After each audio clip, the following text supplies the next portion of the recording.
No time for buyer's remorse now. The disgraced, twice impeached, 4 times indicted, liable for sexual abuse, defamation, and financial fraud ex-president has officially reached the number of delegates needed to secure the Republican nomination. Happened on the very same night that President Joe Biden clinched the Democratic nomination, which means that the stakes are now set before us. Because Donald Trump will be on the ballot come November, the 2024 election will not be defined by big policy debates or disagreements between the two candidates or parties, of which there are many, but rather by a very basic question of whether or not we want our democracy to continue as we know it. Because Donald Trump has made it clear in public speeches and pronouncements that he will take a wrecking ball to the rule of law. He will pardon the January 6th insurrectionists. He will end the independence of DOJ and the FBI. He will serve as, in his own words, this is a quote, a dictator on day one. Voters will go to the polls in a few months having to answer the question of whether our 248-year democratic experiment sees its 249th birthday. That choice has been laid out and explained in stark detail by voices not just on the left or in the center, but also on the far right. Remember this from Liz Cheney? You've said we're sort of sleepwalking into dictatorship in the United States. Dictatorship. Is that what we would have if we reelect Donald Trump? I think it's a very, very real threat and concern. And I don't say any of that lightly. It seems crazy to ask this and even crazier to fathom it. But do you believe if Donald Trump were elected next year that he would try to stay in office beyond a second term? That he would never leave office? There's no question. You think he would try to stay in power forever? Absolutely. I mean, he's already done it once. He has already done it once. Now, we're seeing that these warnings about Donald Trump are reaching voters and they're acting on it. And that shows up in primary result after primary result in state after state after state. While the Democratic primary season has witnessed some voters expressing concerns about the administration's Mideast policies in the form of an uncommitted vote, just take a look at what happened last night in the Republican primary in Georgia. The AJC reports this. Nikki Haley suspended her Republican presidential campaign last week, but still captured nearly 20,000 votes on Election Day and 77,000 votes overall, including early and absentee ballots. The former South Carolina governor fared best in metro Atlanta counties, where Trump has long struggled, tallying roughly 40% of the Republican vote in deep blue DeKalb and Fulton counties. 20,000 votes on Election Day for a candidate who dropped out a week ago, all with the express purpose of Republicans protesting Donald Trump.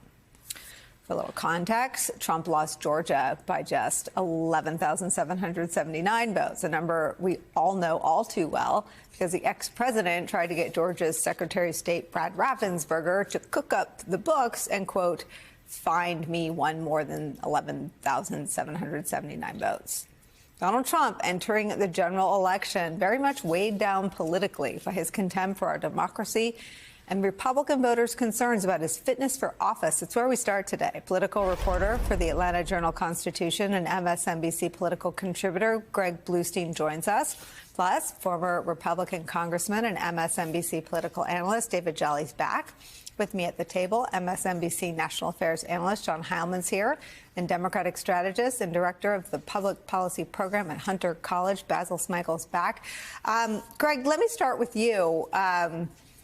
Anyone surprised about Nikki Haley's strong showing last night?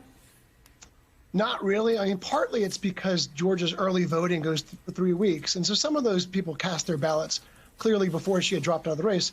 But when we saw 20,000 or so Republicans cast their ballots for Nikki Haley on Election Day, to me, that is a clear sign of a protest vote. I heard from many of those Republicans who said, yeah, I voted for knowing that she's out of the race. Kind of stick it to Donald Trump. Will they stay with her? You know, will they stay on the sidelines? Will they vote for Joe Biden? Will they vote for a third-party candidate? Or will they vote for Donald Trump? That'll be the key question in places like Georgia, where, as you mentioned, there's such a thin margin between a Republican victor and Democratic victor just 4 years ago. I mean, the baseline with which groups like Republican voters against Trump is starting at, there's so much more wind at their backs electorally. There were never Trump Republicans with voices on platforms 8 years ago and 4 years ago, but it wasn't a grassroots thing the way it is now. Can I show you some of these voter testimonials in this ad? Yes. Okay, let me see that. Donald Trump has caused considerable damage to our democracy about the 2020 election. The United States was looked at as the beacon of that peaceful transfer of power. And that, to me, was destroyed on January 6th. And I think the main cause of that was Donald Trump. Trump stating that he wants to overturn the Constitution should be clanging bells and alarms for everyone in this nation. The beginning of the term would be spent with Donald Trump figuring out how to get even with those people who did not support him while he was out of office. It would probably involve a pardon of everyone involved in January 6th, which would, in essence, say you can stage an insurrection in the United States, and as long as the right president is in the White House. So you and I think covered the Waco speech the day it happened. And this, to me, this coming out of the mouths of voters. I was present for the Waco speech. You were there, but you were on my show, too. Yes, yeah. The day, well, it was a weekend thing, but I talked to you on the Monday, I think. Right, yeah. Sharing my horror. Well, I think so. I mean, one of the most horrifying things I've literally ever seen in politics. Me too. Yeah. But my point about bringing up Waco is the difference between what you're seeing from Republican voters now, what you saw in 2016, is that in 2016, we were learning most of the worst things about Trump from scoops in the New York Times and the Washington Post. Now it's all stuff that he says to his rally goers from the podium. And to hear it come out of the mouths of voters is incredible.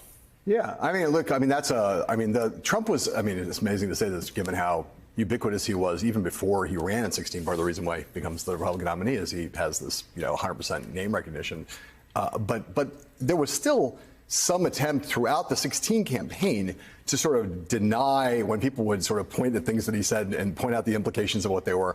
A lot of the stuff that relates to dictatorship, authoritarianism wasn't even there. We were focused on racism. We were focused on misogyny. Those were the things that would pop out. You could catch Trump at something and he would let it slip, and there would be some attempt to kind of reel it back. And now, not only does he not try to reel those things back, but he also, comes out and says things about his penchant for being authoritarian all the time, and it is an extraordinary thing. I mean, I will say that the question, and this is a good question for Greg and for Basil and anybody on the panel. In Georgia, it's a state that I think if you asked put the people in the White House's political operation on sodium pentothal, they would say that of the battleground states, it's the place where they feel worst, and they feel not great there. They see exactly what we're seeing. They look at that as to what happened last night, Republicans defecting, especially those traditional Republicans who are like Brian Kemp Republicans. Right. There's a lot of them in Georgia, a lot of them. That's part of why Biden won in 2020. But they also look at African-American voters and they see what's happening with what's been happening with Biden, with at least in the polling consistently for the last couple of years. And you look at, you got a 10% decline in African-American turnout in Georgia.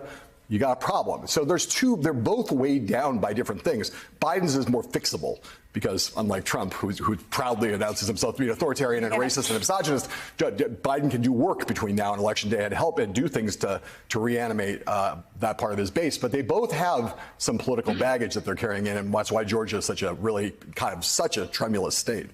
No, I absolutely agree. And, to your point, when you look at this race from a strategist point of view.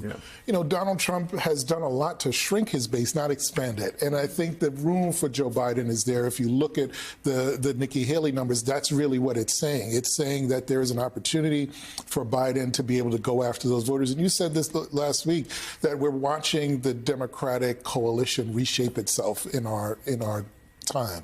And I think this factors very heavily into that. And it's interesting because if you talk to Republicans, they'll say, we'll get more black votes. We're going to get working class voters. But if you listen to the Teamsters Union that Biden just met with, you have their leadership saying, well, you know what? He actually did pretty well among our members. And there may be some rank and file that will vote for Trump. But he's doing pretty well with our members. And in part because as you were talking about before, whatever concerns voters have about Joe Biden, not only is it fixable, but he will be consistent, as Democrats generally have, in terms of trying to bring those coalition members back to the table. So he's actually done very well with that. And I'll just make one quick point. Even as the Republicans and the Trump team will say that they're going to go after African Americans and working class voters, the RNC just shut down its Minority Affairs Office, its Minority Outreach Office. That office included outreach to veterans. So what are you doing here if you're doubling down on the homogeneity of your party? How do you expect to gain outreach and build your support from it? I would just say very quickly, the issue, though, I don't think is so much that Trump's going to get black votes. That's not. That's what they say. It's really the question. Really, the question is whether black votes are going to stay home. And if you watched a lot of those voter voices on Katie Schurzauer just now, you saw a lot of African American voters who were saying, "I voted in every election. I'm not sure I'm going to vote in this election." That's the challenge for Biden. Is not. Is he going to lose a bunch of black votes to Donald Trump? Probably on election day, he's not. But are a bunch of African American voters going to be like, not this year? Makes you feel any better? I have already put evac on alert. He's ready to go if it comes to that. General, I can assure him. Hey, General, let me into the war room to see you, so I had to hack my way onto this frequency. This better be critical, Willie. Sir, come on, what is it not, please? Okay, couple of things. I'm running low on the double. I was thinking about taking a couple of months sick leave, maybe starting today. And oh yeah, I intercepted a transmission from Megatron. Then send it through. Yes, sir, right away, sir. And so I was so dang good on me, let us know. This is your last warning, insects. Relinquish what remains of the Allspark. So who's the insect? You? What? Who's the insect? Protect you. They were defeated on our world, and we will defeat them here. This was just a diversion. Security, please bring up. Ravage, he's already inside. Deeds! Give me an update on that reserve. Boss readiness. What was his name? What was it? Evac, sir. Right, evac.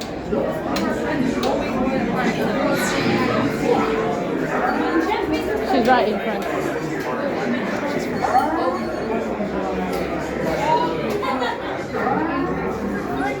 We are facing a heavy, sustained attack. They appear to be after the Allspark. General, watch out! General! Immediately, General. Evacuate. Hold on. National security advisory. Stay down. Pushing it out. There is a celebration. The amateurs on a suicide mission.